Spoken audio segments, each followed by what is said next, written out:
चलिए इस बीच आपको ये भी बता दें, आज पहली बार निफ्टी बैंक ने 22,900 के लेवल को क्रॉस किया है। एक नया हाई इसने हिट किया और 22,884 पर फिलहाल निफ्टी बैंक ट्रेड कर रहा है। ये आपने जो कहा देवेन कि इनफैक्ट रैली यहाँ से एक्सटेंड हो सकती है, कंफर्टेबली निवेश किया जा सकता है। इसमें अब क्या पीएसयू बैंक उस कैटेगरी में आ गए हैं कि कंफर्टेबली निवेश किया जा सके? 19 मई को एसबीआई के नंबर्स हैं, that will play as a trigger. आपका व्यू क्या है?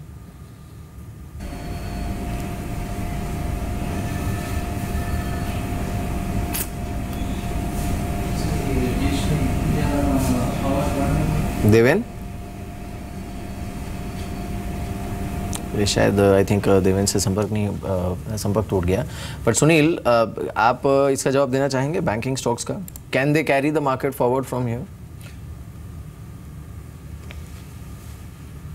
मेरे लिए सवाल था जी सुनील। हाँ सी, बैंकिंग स्टॉक्स पे बिल्कुल हम बहुत बुलिश हैं, क्योंकि देखिए बैंकिंग सेक्टर में चीज़ ऐसी है, bankers are both the beneficiaries and the drivers of the economy. जब मैं कहता अभी the main story is Indian economy, जिसमें जो रिकवरी हो रही है, जो कन्वर्शन, फाइनेंशियल इंक्लूजन की जो स्टोरी चल रही है, कंज्यूमर फाइनेंसिंग की जो स्टोरी चल रही है, इंश्योरेंस पेनिट्रेशन की जो स्टोरी चल रही है, ऐसे बहुत थ्रेड्स है जिसके साथ बैंकिंग सेक्टर का बहुत एक क्लोज संबंध है। इसमें आप देखिए कि पहली चीज़ यह है कि जो डिमोनेटाइजेशन के कारण जो नए बैंक अकाउंट खुले हैं, उससे पब्लिक सेक्टर बैंक्स का बहुत एक बेनिफिट होगा, क्योंकि उनके पास ही अकाउंट्स है छोटे छोटे गांवों में। सेकेंड चीज़ आप ये देखिए कि आज बैंकिंग सेक्टर में अभी आप बता रहे थे कि बैंक निफ्टी कितनी हाई लेवल्स पे पहुंच गई है, मगर इश्यू ये है कि बैंक निफ्टी बहुत कॉन्सेंट्रेटेड है, खाली फ्यू स्टॉक्स ये बैंक निफ्टी में। बट ओवरऑल बैंकिंग सेक्टर का आप स्टोरी देखिए तो मीडियम साइज बैंक्स और नॉन बैंकिंग फाइनेंशियल कंपनीज और जैसे नए नए तरह के इंश्योरेंस कंपनीज लिस्ट हो रहे हैं, अगले साल एएमसीज लिस्ट होंगी, माइक्रो फाइनेंस कंपनीज लिस्ट हो रही हैं, स्मॉल पेमेंट बैंक लिस्ट हो रही है। तो ऐसी स्थिति में potential for wealth creation banking sector से ही बहुत उम्दा दिखता है। तो मेरे ख्याल में इस सिंगल सेक्टर है जो आपको एक लॉन्ग टर्म में करीबन डबल द जीडीपी ग्रोथ का ग्रोथ रेट पे आपको ग्रोथ दिखा सकता है। इसमें क्या है, एनपीए का जो इतना न्यूज़ हो रहा है चैनल्स के ऊपर, पेपर के ऊपर, सब इतनी घबराहट आ गई एनपीए के कारण। बट आप ये देख लीजिए कि एनपीए का भी स्थिति, दो तरह के एनपीए होते हैं। एक एनपीए होती है जो विलफुल डिफॉल्टर होते हैं, यानी जो लोग पैसा वापस नहीं देना चाहते हैं उनके पास, मगर सोचते हैं कि इन्हें मैं डिफ़ॉल्ट कर लूँगा। दूसरी होती है जो इकोनॉमी छोटी कई सेक्टर्स में कई दबी हुई लगती है, तो उनके कारण उनको पेमेंट्स नहीं आते हैं, तो बैंक्स में डिले करते हैं अपना इंटरेस्ट और प्रिंसिपल पेमेंट्स। तो ये दोनों एनपीए को अगर आप जोड़ इसको देखें, ब्रेक करके देखें, तो ये इकोनॉमी वाली एनपीएस ना कहीं कुछ दिनों में, चाहे 6 महीने हो, 9 महीने हो, 1 साल 2 साल के अंदर ऑटोमेटिकली वापस एक प्रॉपर स्टैंडर्ड असेट्स के रूप में आ जाएंगे। खाली विलफुल डिफॉल्टर का ये प्रॉब्लम है, और उसमें भी आपने देखा आरबीआई ने बहुत पॉज अपना लिया है स्ट्रॉन्ग एक्शन लेने के लिए। तो हमारे ख्याल में ये एनपीए के कारण जो बैंक्स में जो वैल्यूएशन के ऊपर थोड़ी दबाव है, छोटे बैंक्स में या पब्लिक सेक्टर बैंक्स में या कॉर्पोरेट लेंडिंग वाले बैंक्स में, वो एक टेम्पररी फिनोमिनन है। और बहुत जल्द से हम एक शॉर्ट टर्म में ही हम देखेंगे एक यू शेप या V shape recovery in bank के नंबर्स में, जैसे ही उनके एनपीए लेवल्स इंप्रूव होते हैं और बिजनेस इंप्रूव होती है। और अल्टीमेटली ऐसे एक लो इंटरेस्ट रेट सिनेरियो में लो कॉस्ट हाउसिंग, ऐसे इसको बैंक्स को ही एक सपोर्ट देना है कि लेंडिंग करके इकोनॉमी को बूस्ट करने में। तो हम बहुत बुलिश है इस ओवरऑल बैंकिंग स्पेस में। जी देवेन, अभी मार्केट ओपन होने से पहले एचसीएल टेक्नोलॉजीज के नंबर्स आए थे, नंबर्स आपने देखे होंगे, और एक खास बात रही है कि मिड कैप आईटी के जो भी नतीजे इस बार आए हैं उनकी ना ही सिर्फ डिसेंट परफॉर्मेंस रही है, बल्कि जो फ्यूचर ग्रोथ प्रोजेक्शंस हैं वो भी स्ट्रॉन्गर साइड पर ही रहे हैं। आपका कन्विक्शन अभी किन स्टॉक्स के साथ है? अगर मिड कैप आईटी के नंबर्स से, उनके ग्रोथ प्रोजेक्शन से आप कन्विंस्ड हैं तो?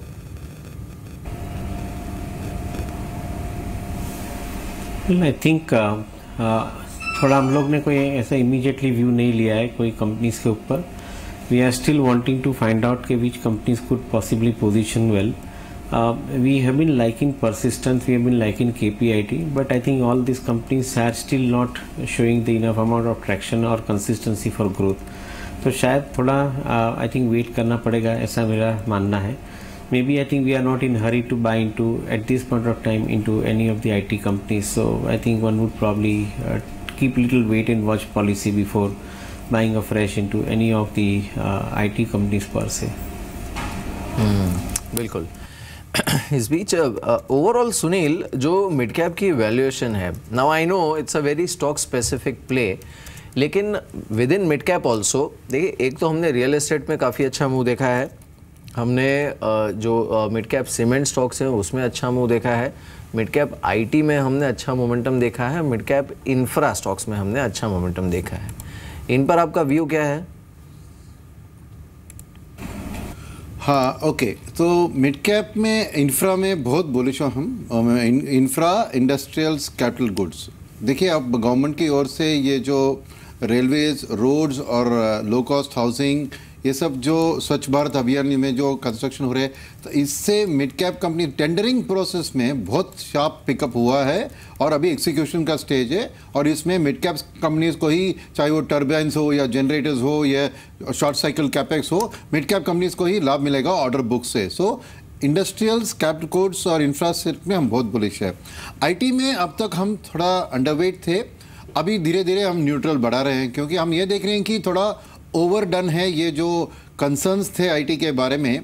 थोड़ा लॉन्गर टर्म व्यू लेंगे तो ये नए तरह की आईटी कंपनीज जो क्लाउड कंप्यूटिंग और ऐसे चीज़ों में एक एडवांस स्ट्रैटेजी ले रही है, मिड कैप्स में बहुत ऐसे स्टॉक्स है, उसमें हम धीरे धीरे बुलिश हो रहे हैं।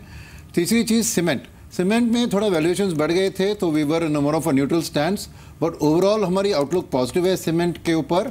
और ये एक ज्योग्राफी स्पेसिफिक अप्रोच लेते हैं, क्योंकि सीमेंट ऐसी चीज़ है जो एक कॉर्नर ऑफ इंडिया से दूसरी कॉर्नर इंडिया तक ट्रांसपोर्ट नहीं हो सकती है, क्योंकि मॉइस्चर आ जाता है तो ये एकदम स्पॉइल हो जाता है। तो रीजनल स्पेसिफिक प्राइसिंग, आप देखिए सीमेंट के प्राइसेस भी रीजनल स्पेसिफिक में बहुत डिफरेंस होंगे। Local demand supply situation different geographies में अलग है, लाइक साउथ में एक्सेस कैपेसिटी है और नॉर्थ और ईस्ट में कम है। तो एक सेक्टर स्पेसिफिक जिसके प्लांट्स उन एरिया में हैं, वहाँ पे उनका मार्केट है, उस पर हम बहुत बुलिश है।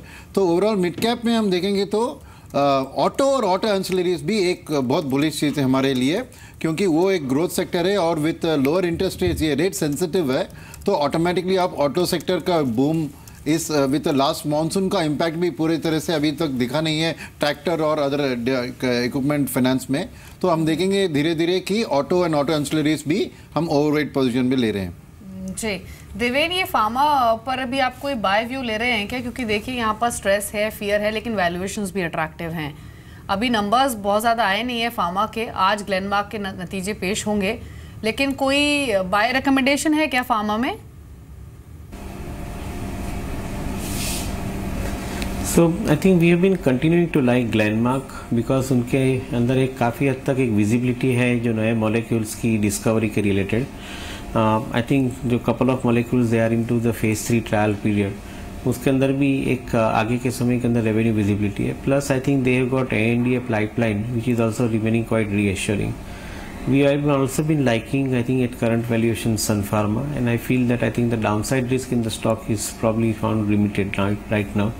मे बी मार्केट के अंदर परसेप्शन रेटिंग इंप्रूव होने के लिए थोड़ा टाइम हो सकता है, बट मैं ऐसा समझता हूँ कि वैल्यूएशन की नज़रिए से देखो तो आई थिंक कंपनीज के कारोबार के अंदर काफ़ी हद तक एक ट्रैक्शन देखने मिलेगा, आई थिंक अपॉर्चुनिटी मिलेगी। So maybe selectively you can start looking into this companies among the IT. I think the IT and pharma, if you to compare, the pharma remains relatively more safe compared to IT at this point of time because they offer good amount of earning visibility for all, despite of all the overhanging situations. जी, एक बार real estate stocks को भी देख लेते हैं। यहाँ हमने लगातार buying देखी है और आज क्या रुझान है, इस बीच मार्केट्स आपकी स्क्रीन पर हैं। HDL आप देखिए 2% ऊपर आ चुका है, दिन के ऊपरी स्तरों पर ट्रेड करा है। पूरे ही रियल एस्टेट स्पेस में कांस्टेंट बाइंग आई है, वो रुझान आज भी है। DLF इंट्राडे हाइस पर ट्रेड करा है। HDL में तो हाल ही में मॉर्गन स्टैनले ने भी बाइंग की थी, करीब 24 लाख शेयर खरीदे थे और अच्छा मूव देखा भी गया है। ये आपका व्यू क्या है रियल एस्टेट स्टॉक्स पर मिस्टर सुब्रमण्यम? क्योंकि आप देखिए कि कांस्टेंट बाइंग आ रही है, लेकिन उसके बावजूद भी अभी भी नई पोजीशंस के लिहाज से इन्वेस्टर्स के मन में कॉन्फिडेंस है नहीं। आप इस रीसेंट मूव को जो 2-3 महीने में स्पेशली आया, इसे आप ट्रेडिंग पॉइंट ऑफ व्यू से देखते हैं या फिर इन्वेस्टमेंट भी की जा सकती है? अभी भी नहीं, इन्वेस्टमेंट भी की जा सकती है, क्योंकि एक रियल एस्टेट सेक्टर को अब देखिए, एक डिमोनेटाइजेशन एक नेगेटिव था, बट उसके बाद से देखिए हर महीने में कुछ ना कुछ पॉजिटिव सीन्स आ रही है ऑन दैट सेक्टर। क्या पहली चीज़ थी ये लो कॉस्ट हाउसिंग को इंफ्रास्ट्रक्चर का स्टेटस देना। सेकंड, बैंक्स को ये जो 5% उनका लिमिट था इक्विटी मार्केट में पैसा डालने में, उसके लिए रीट्स और इंफ्रास्ट्रक्चर इन्वेस्टमेंट ट्रस्ट के लिए उनको भी अप्रूवल दिया गया है। तो फाइनेंसिंग फॉर दिस सेक्टर अब थोड़ा बहुत आसान हो गया है from mutual funds and from banks.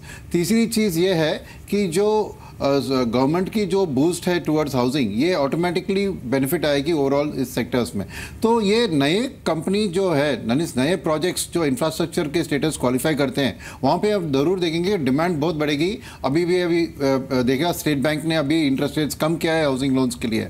तो ओवरऑल रियल एस्टेट का जो नेगेटिव इम्पैक्ट था डिमॉन के बाद, उससे जो रिबाउंड हो रही है वो ये मेन कारण अभी जो वैल्यूएशंस बढ़ रही है। बट एक लॉन्गर टर्म आउटलुक में हाउसिंग फॉर ऑल एक इम्पॉर्टेंट मुद्दा है गवर्नमेंट का बाय 2022-23। तो उसके लिए डेफिनेटली इस सेक्टर में हम देखेंगे कि डेफिनेटली आप एक पॉजिटिव आउटलुक रख के इन्वेस्टमेंट कर सकते हैं थ्रू अ डाइवर्सिफाइड व्हीकल। तो आउटलुक पॉजिटिव रख सकते हैं रियल एस्टेट स्टॉक्स पर।